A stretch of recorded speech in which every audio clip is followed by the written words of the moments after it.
Welcome back to 23-Minute Reads with me, Maya D. This is kind of like my accountability vlog because in these short videos, I share with you my takeaways from my current reading. Right now, that is Dance and Belonging. This is book 11, y'all. Book 11 of my 23 to 23 challenge, where I'm reading 23 minutes per day, every day as an action of self-love, as an investment to myself, and as a way of providing myself with some consistency in an ever-changing world. Hoping that you are enjoying these videos, meaning that you are learning something, you are hearing a new perspective, getting something from it, but also hoping that you will drop some comments in the comment section so there's an actual dialogue going on.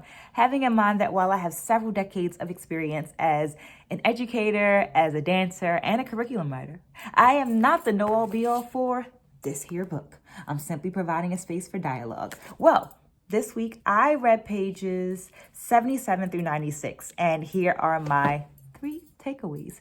Takeaway number 1 is misremembering and forgetting. And this is a new term for me.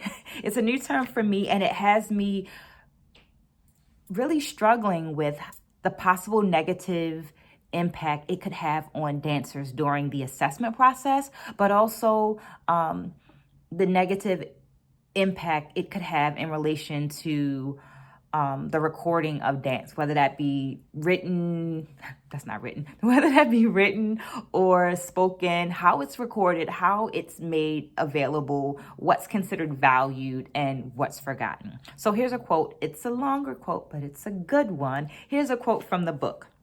Levinson considers how memory is constructed through the implicit bias of jurors using 2 phenomena. 1, misremembering, or memories that contain inaccurate details, and 2, forgotten information, or memories where pertinent details are redacted. Ooh, almost knocked my notes off the table. Are redacted by the mind. These glitches are not random, but when collected and tracked, illuminate the biases of the juror observer, end quote. While this quote is pulled from chapter 4 of the book, we were actually introduced to the term during the introduction. And I can admit that I'm a little scared. I'm a little scared because I am somebody that likes to be in control. I like to know when things are happening and when things are not happening. I like to feel like I am making a conscious decision about my actions. And what we learn in this case is sometimes people are completely unaware of when this happens and how it happens, meaning how this information disappears that doesn't align with their belief systems. So the example that's given in the book discusses jurors' attempts to recall objective evidence during their deliberation process.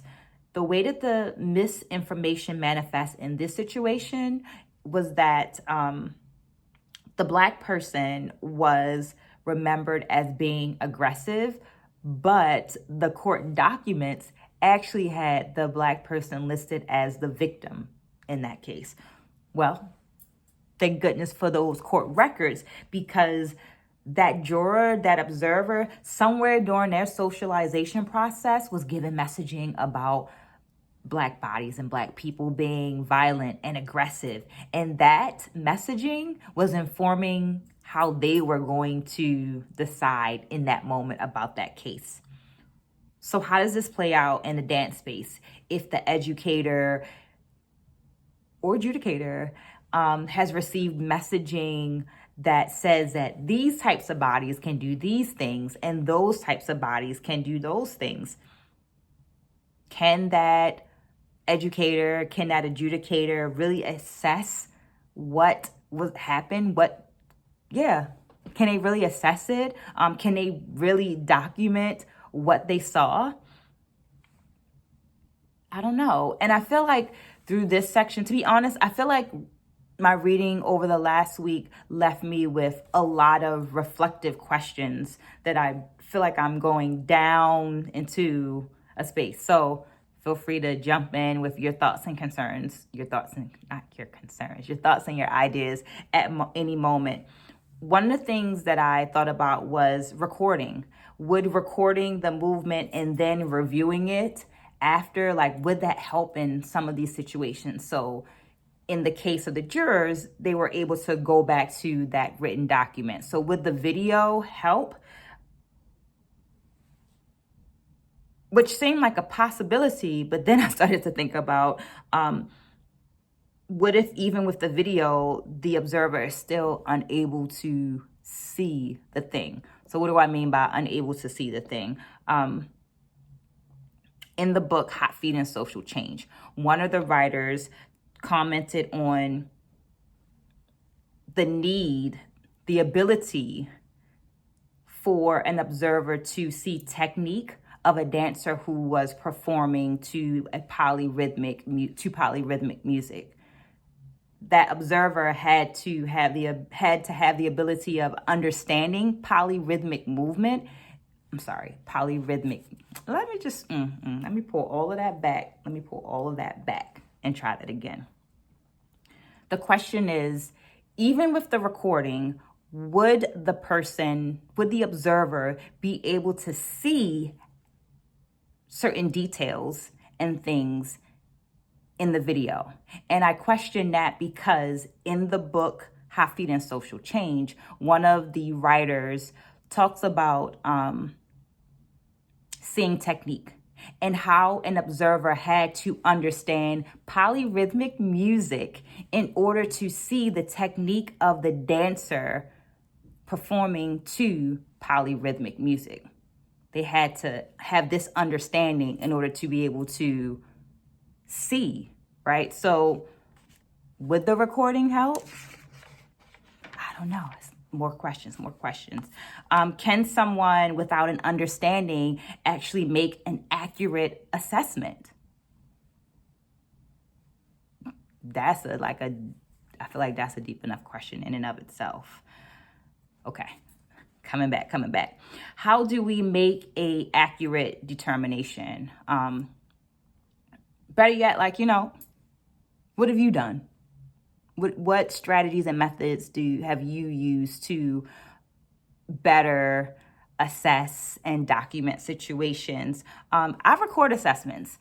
In-class assessments, I record them so that I can be there and witness it in real time, and then do the assessment portion, the formality of the assessment portion afterwards. But what do you do? Let me know in the comments below, because I'm going to move on to takeaway number 2, which is rubrics. And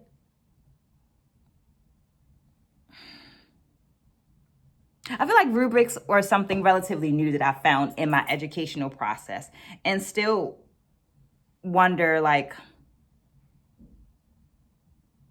how people are trained on creating rubrics, because I do think that they are beneficial. But let me get back to the book. So rubrics. Here's a quote from the book. Here we go. Setting clear and explicit criteria that applies to each candidate under review helps to suppress any unconscious effects of bias, end quote. In my experience as both an educator and a student, I found myself asking, what was an A, right? Like, what's A quality work? What does an A look like? Rubrics have helped me with this process, more specifically helping me to decrease the use of unstated criteria or standards when I'm evaluating student work. Now, to be clear, I do not like the process of creating a rubric, because I feel like it's an intense Q&A with myself that requires me to articulate ideas and concepts.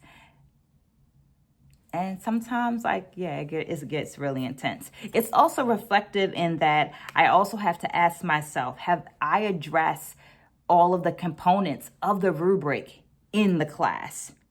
And in more recent years, it helped me to better understand Bloom's taxonomy and what an A looks like in my courses. So in remembering that taxonomy, that pyramid, remembering repetition is the bottom of the pyramid, while creating an original work is at the top of the pyramid. So years ago, I had this moment when I realized in looking at my rubrics that the A was just repeating what I'd offered the students. And that was problematic to me because dance and life are dynamic. They grow, they change. So a student cloning my behavior, my words, my actions didn't always equate to an in-depth understanding of the concepts I'd introduced in class. So in my current pedagogy and andragogy, an in-depth understanding is how I define an A. This also brings me to our next takeaway, our third one, which is cultural cloning. Here's another quote from the book. The tendency to replicate our sensibility of what type of person should fill a particular role could also manifest in the type of standards or student body a dance program has previously accepted, end quote. On more than one occasion, I've experienced this question in the audition process. Is the student a good fit for the program? And I'm kind of like, well, how are we defining good fit? Like, what qualifies? What's the criteria for fitting? And felt like without that being explained, so that everybody sitting on the table is judging by the same standards,